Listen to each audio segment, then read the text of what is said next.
آپ ہی کی بیوی پہ ہاتھ ڈالنے کی کوشش کر رہا ہے, اس کی سزا بتائیں کیا ہونی چاہیے؟ مجھے فوراً جواب چاہیے, آنسر, اس کی سزا بتائیں آپ. الا ان یسجن او عذاب علیم, جیل میں ڈالنا ہے اس کو یا دردناک ہے, یہ آپ فیصلہ کریں گے. یہ ہے جھوٹ کی وہ قسم کے اگلے کو تحقیق کے قابل ہی نہ چھوڑو کہ غلطی کس کی ہے, سزا کا مطالبہ کرنا شروع کر دو. بالکل مولویوں پہ جو سوشل میڈیا پہ الزامات لگ رہے ہیں نا, ان میں بہت سے الزامات اس نوعیت کے لگ رہے ہیں, بہت سے الزامات اس نوعیت کے لگ رہے ہیں کہ ان مولویوں نے ایسا کر دیا, بتاؤ ان مولویوں کے ساتھ کیا ہونا چاہیے. بھائی تم پہلے فیصلہ تو کرو, یہ ان مولویوں نے کیا ہے یا تمہارے حکمرانوں نے کیا ہے یا تمہارے تعلیمی اداروں نے کیا ہے یہ کام؟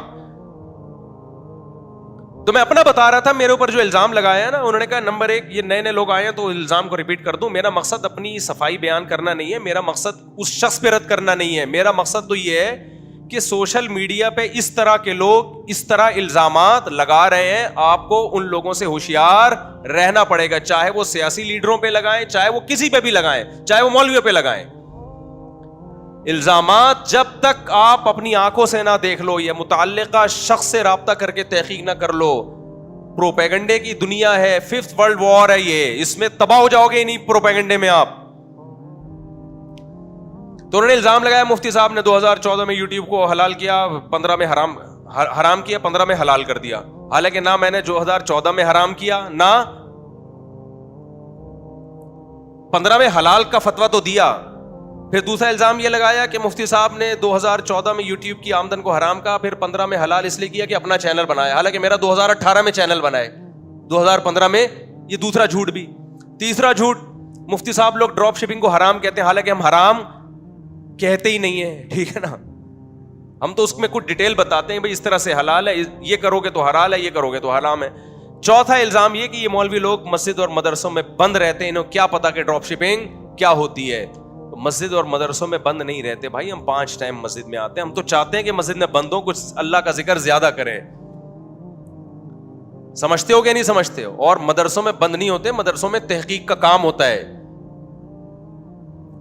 لیکن نیچے لوگوں میں کسی ایک شخص کو بھی یہ توفیق نہیں مل رہی کہ اس سے سوال کرے کہ آپ نے جو مفتی طارق مسعود صاحب پہ الزامات لگائے ہیں اس کا کوئی ثبوت پیش کریں, کوئی کلپ چلائیں آپ ان کا. نہ نہ نہ نہ. آگے جو پوری عمارت کھڑی کی اس نے کہ یہ مولوی لوگ تمہیں تجارت سے روک رہے ہیں, یہ یوں کر رہے ہیں اور یہ ایسے کر رہے ہیں, اور میرا بیڑا غرق کر دیا, پہلے مجھے فتویٰ دیا حرام ہے اور میں نے سارا کاروبار چھوڑ دیا, آپ کہہ رہے ہیں حلال ہے, وغیرہ وغیرہ نا. لیکن لوگ ان الزامات کی نہیں کر رہے کہ تحقیق کریں ہم, بلکہ لوگ بھی اس میں شامل ہیں کہ ان مولویوں کا ہونا کیا چاہیے. تو یہ ہے آج سوشل میڈیا کا پروپیگنڈا, اور یہ ہر جگہ ہی ہے. ڈاکٹروں کے خلاف بھی ہے یہ پروپیگنڈا, بعض بے گناہ سیاست دانوں کے خلاف بھی ہے. سیاست دانوں میں بھی برے ہوتے ہیں, لیکن سارے برے نہیں ہوتے بھائی, کچھ اچھے بھی ہوتے ہیں. ایک آدمی نے مجھے کہا کہ وہ فلاں سیاست دان کے بارے میں, وہ دیکھو بھاگ کے بیرون ملک بیٹھا ہوا ہے, تصویریں بھیجی, یہ دیکھو.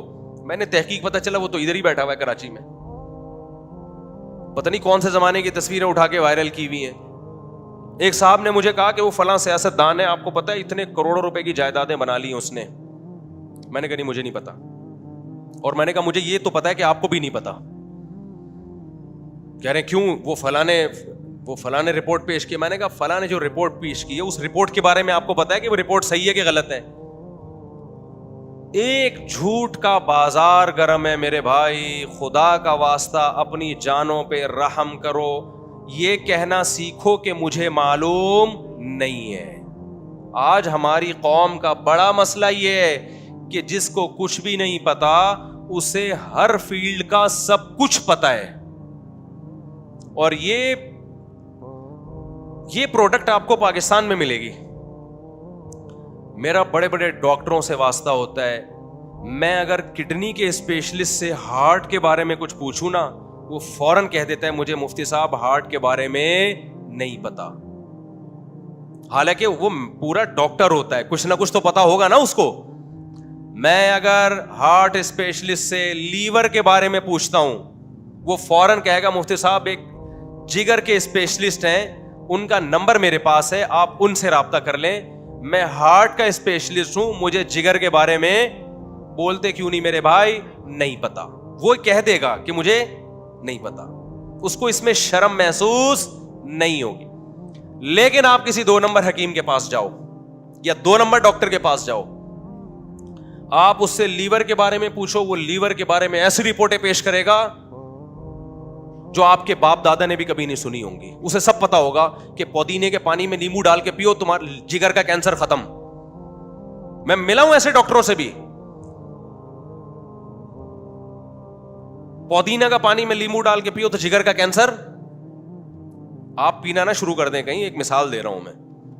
ان کو ہارٹ کا بھی پتا ہے, لہسن کو پیسٹ بنا کے صبح شام پیئیں, دل گارڈن گارڈن ہو جائے گا آپ کا. کھائیں لہسن, کسی ایکسپرٹ ہارٹ اسپیشلسٹ سے پوچھ لیں. ایسا نہ ہو کہ جو تھوڑا بہت بعض دفعہ کولیسٹرول کی کمی سے بھی دل خراب ہو جاتا ہے. پتہ چلا جو تھوڑا سا کولیسٹرول باقی رہ گیا تھا, لہسن نے وہ بھی باقی نہیں چھوڑا. ٹھیک ہے, ہر شخص کو پاکستان میں ہر طرح کی نالج ہے یا نہیں ہے؟ مجھے ایک بات بتاؤ. لہذا مفتی بھی یہاں پتھر اٹھاؤ گے مفتی نکلیں گے. اس کو ڈراپ شپنگ کا بھی پتا ہے, اس کو انشورنس کا بھی پتا ہے, اس کو تکافل کا بھی پتا ہے, اس کو طلاق کے حکام بھی معلوم ہے, اس کو ہسٹری کا بھی پتا ہے, اس کو بنو امیہ کا بھی پتا ہے, اس کو بنو عباس کا بھی پتا ہے, بنو عباس کے جتنے چاچے مامے خالے پھپھے تاریخ میں گزرے سب کا پتا ہے, اس کو محمد بن قاسم کا بھی پتا ہے, اس کو ٹیپو سلطان کا بھی پتا ہے, اس کو ہٹلر کا بھی پتا ہے. اور پھر میڈیکل سائنس کی طرف ہم آتے ہیں تو ان کو جناب جگر کا بھی پتا ہے, ان کو گردوں کا بھی پتا ہے, ان کو کلیجی کا وہ پھیپھڑوں کا بھی پتا ہے, لنگس کے بھی یہ اسپیشلسٹ ہیں, گھٹنوں میں درد کا علاج بھی ان حکیم صاحب کے پاس ہے, کمر کے درد کا علاج بھی ان حکیم صاحب کے پاس ہے. اگر آپ کی اولاد نہیں ہو رہی, اولاد کے کیپسول بھی یہ کھلائیں گے. اگر آپ کی اولاد ہو رہی ہے لیکن بیٹیاں ہو رہی ہیں تو بیٹے کے کیپسول بھی ان کے پاس ہیں, وہ کھلائیں گے, بیٹا پیدا ہو جائے گا آپ کے. جو اسپیشلسٹ ہے اس کو صرف اپنی فیلڈ کا پتا ہے, باقی اس کو کچھ بھی نہیں پتا. اور جو اسپیشلسٹ نہیں ہے وہ ہر فن میں اسپیشلسٹ ہے. یہ پتا ہے ٹیکنیکل فالٹ کیا ہے؟ ہمیں لا ادری کہنا نہیں آتا. لا ادری کا مطلب ہے مجھے معلوم نہیں ہے. یہ کہنا سیکھو میرے بھائی کہ مجھے معلوم نہیں ہے. اس میں کوئی عیب کی بات نہیں ہے. ہر شخص کو سب کچھ نہیں پتا ہوتا. نہ سیاست دانوں کے بارے میں جھوٹے تبصرے کرو, نہ کسی اور کے بارے میں جھوٹے تبصرے کرو. ان السمع والبصر والفؤاد كل اولئک کان عنہ مسئولا. قرآن کہتے ہیں آنکھ ناک کان اور دل کے بارے میں تم سے قیامت کے دن سوال ہوگا. جو لفظ زبان سے نکال رہے ہو نا بغیر تحقیق کے, ما یلفظ من قول الا لدیہ رقیب عتید, انسان ان الفاظ کا ذمہ دار ہے. ان الفاظ کے بارے میں آپ سے سوال ہوگا. اور خوب سمجھو, جب بھی کسی کی اسپیچ سنا کرو نا, اینالائز کرنا سیکھو اس کو. ایک دم نہ ایمان لے آیا کرو, آپ اس کی بات کے ٹکڑے کیا کرو کہ اس نے 4 قسم کے الزامات لگائے ہیں, ان چاروں الزامات پہ ہم الگ الگ دیکھو. ہمارے پاس جب کیس آتا ہے نا, ہم تو حکم تحکیم کا کام بھی کرتے ہیں نا بھائی. کاروباری جھگڑے آتے ہیں لوگوں کے تو لوگ کہتے ہیں مفتی صاحب حل کرو. ایک تو ہوتا ہے فتویٰ لکھنا, فتویٰ اور چیز ہے, 2 پارٹیوں کے درمیان فیصلہ کرانا, بولو الگ چیز. فتوے کا مطلب جو آپ سوال لکھ کے دیں گے اس کے حساب سے آپ کو جواب مل جائے گا. دوسرا سوال لکھ کے دے گا بالکل الٹا, اس کو جواب اسی کے حساب سے مل جائے گا. تو 2 الگ الگ فتوے چلے گئے کہ نہیں چلے گئے؟ لوگ کہتے ہیں مفتی صاحب اس کو یہ فتویٰ دیا, آپ نے اس کو الٹا فتویٰ دے رہے ہو. ہم کہیں گے بھائی جو اس نے سوال پوچھا اس کے حساب سے طلاق نہیں ہوئی, یہ کمبخت جو پوچھ رہا ہے اس کے حساب سے ہو گئی ہے. 2 الگ الگ فتوے جا رہے ہیں, سوال 2 الگ الگ آئے ہیں نا. ابے بھائی کیا کریں, کیسے سمجھائیں؟ لیکن جب تحکیم ہوتی ہے نا, تحکیم 2 پارٹیاں آتی ہیں, پھر جو الزامات لگائے جاتے ہیں نا, تو آپ نے عدالتوں میں بھی دیکھا ہوگا جج ایک ایک الزام کو لکھتا ہے, ایک ایک الزام کو لکھتا ہے, اس کا تجزیہ کیا جاتا ہے پھر کہ کس الزام کی کتنی حیثیت ہے, اس میں آپ کے پاس گواہ ہیں یا نہیں ہے. تو جب بھی کسی کا کلپ سنا کریں, ایک میں مثال سے بات سمجھاتا ہوں. آپ کہیں گے مولوی صاحب کس ٹائپ کا بیان لے کے بیٹھ گئے ہیں, یہ ہمیں ضرورت ہے بھائی. پروپیگنڈے سے متاثر نہ ہوا کرو. جب بھی کوئی دعویٰ کرے اس کے اسٹائل پہ مت جاؤ, اس کے رونے دھونے پہ مت جاؤ, اس کے چیخنے چلانے پہ مت جاؤ, اس کے جذبات پہ مت جاؤ. بعض اسکالر بڑے جذباتی ہو کے بیان کر رہے ہیں, یہ ایسے ہیں فلانا ایسے, لوگ کہتے ہیں وہ رونا شروع کر دیتے ہیں لوگ, یار یہ واقعی اتنا برا ہے یہ آدمی. او بھائی وہ جو دعوے کر رہا ہے دعوے برائے دعوے ہیں وہ. میں اکثر ایک واقعہ بیان کرتا ہوں. حضرت عمر کا دور حکومت تھا, کوئی جج تھے, ان کی عدالت میں ایک عورت آئی روتے ہوئے, اپنے شوہر پہ الزام لگا رہی تھی میرا شوہر ایسا ہے, میرا, بہت رو رہی تھی. تو جو کمرہ عدالت میں لوگ بیٹھے ہوئے تھے انہوں نے جج سے کہا کہ جج صاحب یہ عورت بڑی مظلوم ہے, آپ اس کے حق میں فیصلہ کریں. تو انہوں نے کہا بھائی رونا مظلومیت کی دلیل نہیں ہے. جج تھے نا, ماہر تھے, وہ تو صبح شام بھگتتے رہتے. انہوں نے کہا اگر رونا مظلومیت کی دلیل ہوتا تو یوسف علیہ السلام کے بھائیوں نے کنویں میں یوسف علیہ السلام کو ڈالا اور خود الٹا روتے ہوئے آ رہے ہیں. رونا یوسف علیہ السلام کو چاہیے تھا, رو کون رہا ہے؟ بھائی رو رہے ہیں. وجاءوا اباہم عشاء یبکون, قرآن کہتا ہے شام کو ابا کے پاس آئے روتے ہوئے, رو رہے ہیں ہائے ہمارے بھائی کو کیا ہو گیا, ہائے ہمارے بھائی کو کیا ہو گیا, حالانکہ جھوٹ بول رہے تھے. تو رونا دلیل محبت نہیں ہے, نہ آپ کے برحق ہونے کی دلیل ہے, نہ جذباتی ہونا آپ کے برحق ہونے کی دلیل ہے. تو ہماری قوم میں بڑا مسئلہ میجورٹی میں یہ ہے کہ وہ جذبات سے متاثر ہو رہے ہیں. جب بھی کوئی الزام لگایا کرے اس کو تجزیہ کیا کرو کہ یہ بول کیا رہا ہے. میں ایک مثال دیتا ہوں, چونکہ آج کل علماء کے خلاف بہت پروپیگنڈا ہو رہا ہے یوٹیوب پہ. ایک صاحب ہیں ملحد قسم کے ہیں, ویسے اپنے آپ کو مسلم کہتے ہیں, وہ انہوں نے بڑے بڑے سائنسدانوں کی تصویریں لگائیں, آئنسٹائن کی, نیوٹن کی, بڑا جو ہے نا, اور بیچ میں مولانا طارق جمیل صاحب کی, اور کہا کہ دیکھو ان لوگوں کی یہ ایجادات ہیں, یہ کام کیے اور یہ کام کیے, اور یہ حوروں کی ٹانگوں کی حسن اور جمال بیان کرتا ہے یہ آدمی. نیچے لوگوں نے کہا یار یہ دیکھو مولوی کسی کام کے. مولانا طارق جمیل صاحب نے بسا اوقات حوروں کے حسن پہ بیان کیا نا, کہہ رہے ہیں یہ دیکھو یہ ڈاکٹر ہے اتنا بڑا, انگریزوں کے ساری تصویریں نا, یہ آئنسٹائن ہے, یہ نیوٹن ہے, یہ اتنے بڑے بڑے سائنسدان جنہوں نے یہ کیا, اور ہنس بھی رہا ہے اور کہہ رہے ہیں یہ حوروں کے. تو ہماری قوم ان کو فالو کر رہی ہے, ان کو چھوڑا ہوا ہے. سمجھ میں آئی بات؟ تو لوگ کہہ رہے ہیں بات تو صحیح ہے. یہ بات صحیح نہیں, وہ آپ کو الو بنا رہا تھا اور آپ الو بن گئے ہو. اس کو چاہیے تھا اپنی تصویر لگاتا مولانا طارق جمیل صاحب کی جگہ, اور پھر کہتا آئنسٹائن یہ کر کے گیا, نیوٹن یہ کر کے گیا, اور میں یہاں بیٹھ کے وہ کر رہا ہوں جس کو کراچی میں ایک لفظ کہتے ہیں لیکن وہ ممبر پہ استعمال کرنا جائز نہیں ہے. سمجھ رہے ہیں؟ تو کون سا کوئی پازیٹیو کام کر رہا ہے؟ یہ بات کوئی سائنسدان کرتا ہے نا کہ میں یہ کر رہا ہوں, میں یہ کر رہا ہوں, اور مولانا طارق جمیل صاحب حوروں کے فضائل سنا کے لوگوں کو بیوقوف بنا رہے, معاذ اللہ ان کی رائے میں. تو نے کون سا تیر, تو کیا چارٹرڈ اکاؤنٹنٹ بن گیا ہے, یا کوئی تو لیب میں تو نے کوئی پانی سے چلنے والی کوئی گاڑی ایجاد کر لی ہے تو نے؟ تو بھی تو کچھ بھی نہیں کر رہا. وہ حوروں کے فضائل بیان کر کے کم از کم زنا سے تو روک رہے ہیں نا لوگوں کو. تو آپ نے کیا تجزیہ کرنا ہے؟ ایسے فتنہ پرستوں سے ہوشیار رہیں, ان کو پروموٹ نہ کیا کریں. لوگ کہہ رہے ہیں لوگوں نے ان سے پازیٹیو کہا, واقعی یار یہ پروپیگنڈا ہے میڈیا کا. پہلی بات تو یہ کہ مولانا طارق جمیل صاحب کے 100 بیانات میں 2 بیان حوروں کے فضائل پر ہوں گے, 98 بیان حوروں کے فضائل پر نہیں ہے. 98 میں اخلاقیات سکھائی جا رہی ہیں جو اس یوٹیوبر کے پاس نہیں ہے, کہ کسی پہ طنز کیسے کیا جاتا ہے, کسی پہ اعتراض کیسے کیا جاتا ہے. ایک اخلاقیات کا شعبہ جو مولانا طارق جمیل صاحب نے شروع کیا تھا, جو مولویوں کا شعبہ ہے, وہ بھی آپ نے ختم کر دیا. اس سے سائنسدان تو پیدا نہیں ہوں گے, تھوڑی سی جو تمیز سوسائٹی میں باقی رہ گئی ہے وہ بھی مارکیٹ سے شارٹ ہو جائے گی.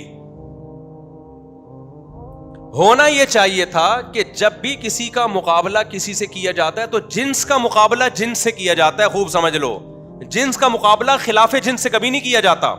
مثال کے طور پر یہ ڈاکٹر اس نے یہ میڈیسن ایجاد کی, یہ ڈاکٹر اس نے یہ میڈیسن ایجاد کی, اور یہ میکینک آج تک اس نے کوئی دوا ایجاد نہیں کی ہے. وہ میکینک کہے گا میرا مقابلہ میکینکوں سے کروا میرے بھائی, تو ڈاکٹروں سے مجھے کیوں بھڑوا رہا ہے؟ ابے کیا ہو گیا تمہیں؟ سمجھ میں آ رہی ہے بات کہ نہیں آ رہی ہے؟ تو مولانا طارق جمیل صاحب کا مقابلہ آپ کو نیوٹن آئنسٹائن سے کروانے کی ضرورت نہیں ہے. آپ مولانا طارق جمیل صاحب کی تصویر لگاتے اور ہندوؤں کے پنڈتوں کی تصویر لگواتے اور سکھوں کے جو بھی ان کے مذہبی رہنما ہوتے ہیں وہ لگاتے اور پادریوں کی تصویر لگاتے.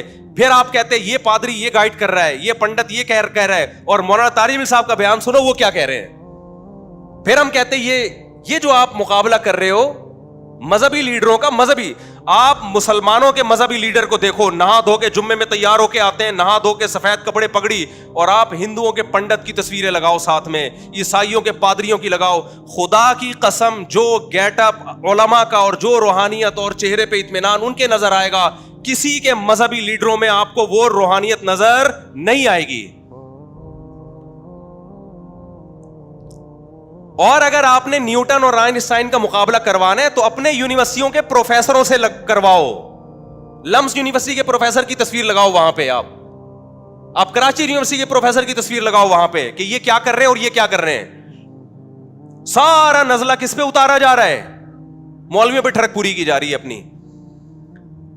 مجھے ایک بتایا وہاں اٹلی میں یا کہیں جرمنی میں کوئی پادری نے آنا تھا عیسائیوں کے, جس کے اٹلی میں ان کے پوپ آتے ہیں نا وہاں پہ.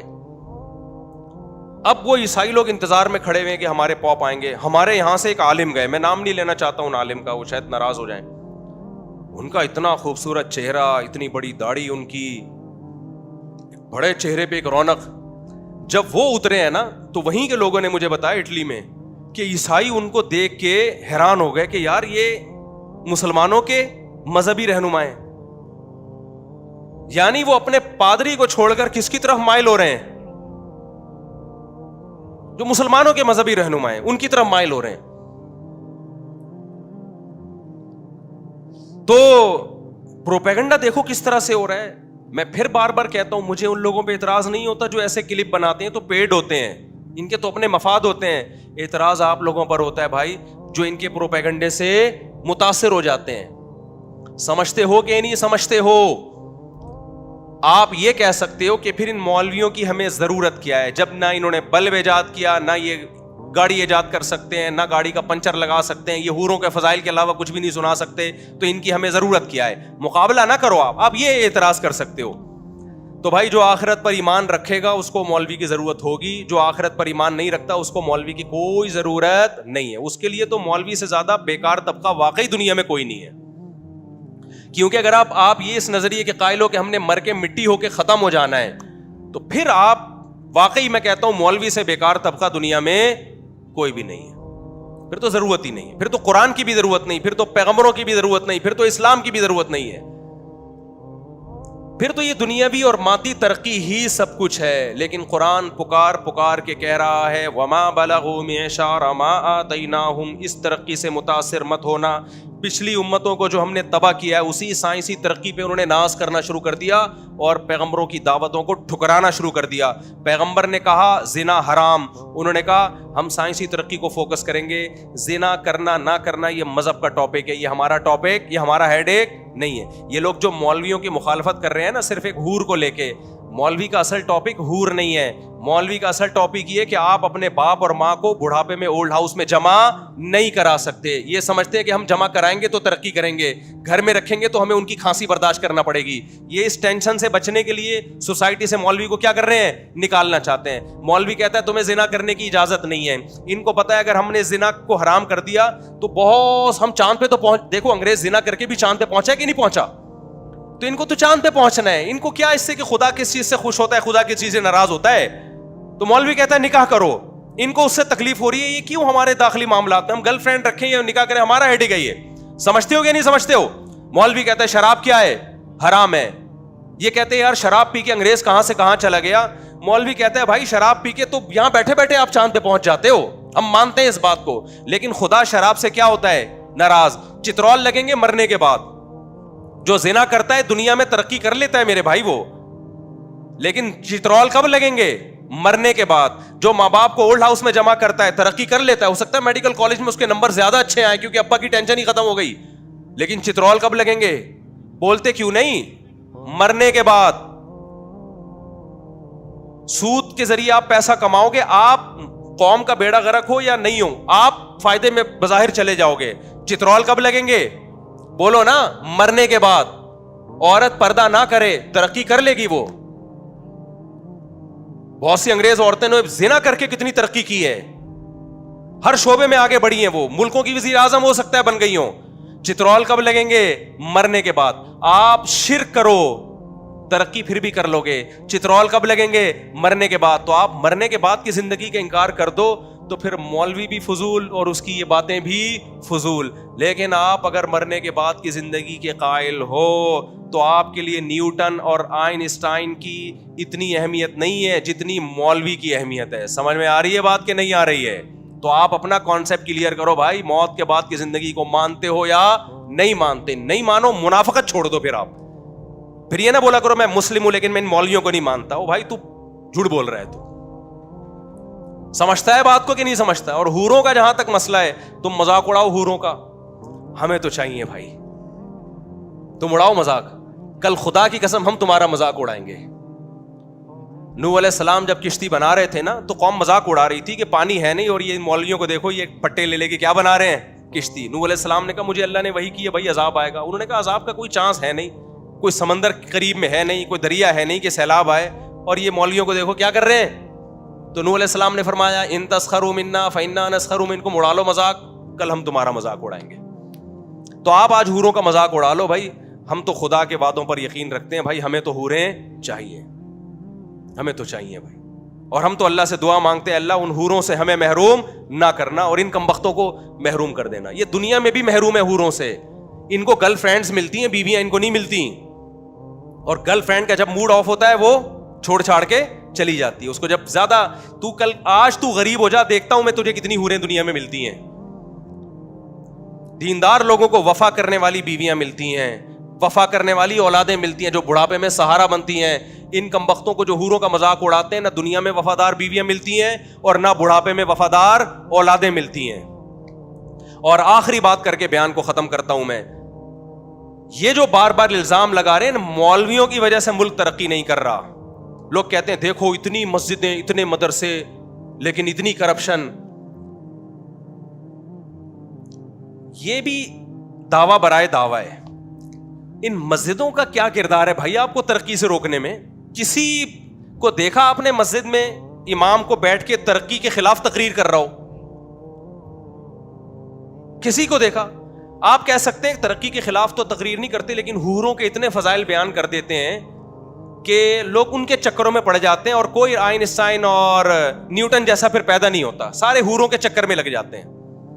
او بھائی حوروں کے چکر میں لگا کے ترقی سے نہیں روک رہے, آپ کو موٹیویٹ کر رہے ہیں ہم کہ تم ترقی کرو, کیونکہ اللہ نے جنت کی حوروں کا وعدہ سست اور پوستی لوگوں سے نہیں کیا, انہی لوگوں سے کیا جو اسٹرگل کرتے ہیں. میرے تو میڈیکل کالج میں بیانات ہوتے رہتے, میں کہتا ہوں تمہیں حوریں ملیں گی نہیں اس وقت جب تک تم پڑھائی کو فوکس نہیں کرو گے. اسلام جب دنیا میں آیا, مجھے ایک بات بتاؤ, سائنس نے ترقی کی ہے یا تنزل میں گئی ہے سائنس؟ یہ تو گورے اعتراف کر رہے ہیں کہ مسلمان سائنٹسٹ اگر نہ ہوتے تو جس ترقی پہ آج ہم ہیں آج سے 500 سال کے بعد ہوتے. تو اسلام کے دنیا میں آنے کے بعد ہی لوگوں نے سائنسی ترقی شروع کی ہے. تو اسلام نے کون سا ایسا سبق دیا تھا کہ سائنسی ترقی شروع ہو گئی؟ اس وقت تو یورپ اندھیروں میں ڈوبا ہوا تھا. جتنے آپ کے سائنسدان ہیں نا جو اس وقت جتنے علوم ہیں, ان سب کے تانے بانے کہیں نہ کہیں مسلمان سائنٹسٹ سے جا کے مل رہے ہوں گے. تو اگر اسلام ترقی میں رکاوٹ ہوتا ہے یا مولوی ترقی میں رکاوٹ ہوتا تو بنیادیں کیوں رکھی ہوتی ہیں اسلام نے سائنس کی؟ ایک چیز خیر کی تھی, آپ نے سائنس کا لیبل لگا کے اس خیر کو بھی سوسائٹی سے ختم کر دی. ہمارے ہاں میں ایک مثال دیتا ہوں, ہمارے ہاں جو تھوڑی بہت خیر ہے نا میرے بھائی, تھوڑی سی خیر, جو تھوڑی کرپشن کم ہے, بہت زیادہ ہے لیکن اور زیادہ ہوتی اگر یہ مدارس اور یہ مسجدیں نہ ہوتی, کیونکہ تھوڑا بہت حوروں کی لالچ میں ہو سکتا ہے کرپشن چھوڑ دے وہ. اگر یہ دینی مدارس اور مسجدیں نہ ہوتی جہاں کوئی خیر کی باتیں ہو رہی ہیں, تو خدا کی قسم آپ کے قانون میں اور آپ کے حکمرانوں کے پاس اتنی پاور نہیں ہے کہ وہ قوم کو سنبھال لیتے. انہوں نے, وہ خود اتنے کرپٹ ہیں, وہ تمہیں کرپشن کے خلاف بیان دیتے کیا؟ وہ لطیفے سناتے تمہیں کرپشن کے خلاف؟ ان کا کرپشن کے خلاف بولنا خود لطیفہ ہوتا. یہ تو تھوڑا بہت قبر کا عذاب کا خوف ہے جو لوگ دیانتداری سے کام لے رہے ہوتے ہیں. تو جب بھی میرے بھائی یوٹیوب پہ فیس بک پر کوئی بھی شخص بیٹھ کے فضول باتیں کر رہا ہو نا, تو اس کو پروموٹ نہ کیا کریں, اینالائز کیا کریں. نمبر 1, آپ نے یہ الزام لگایا, اس کا کیا ثبوت ہے آپ کے پاس؟ نمبر 2, آپ نے یہ الزام لگایا, اس کا کیا ثبوت ہے؟ نمبر 3, آپ نے یہ الزام لگایا, اس کا کیا ثبوت ہے؟ تاکہ آئندہ کوئی بولنے سے پہلے 100 دفعہ سوچے. سمجھ رہے ہو کہ نہیں سمجھ رہے ہو؟ اللہ تعالیٰ سمجھنے کی اور کھوپڑی کو استعمال کرنے کی توفیق دے.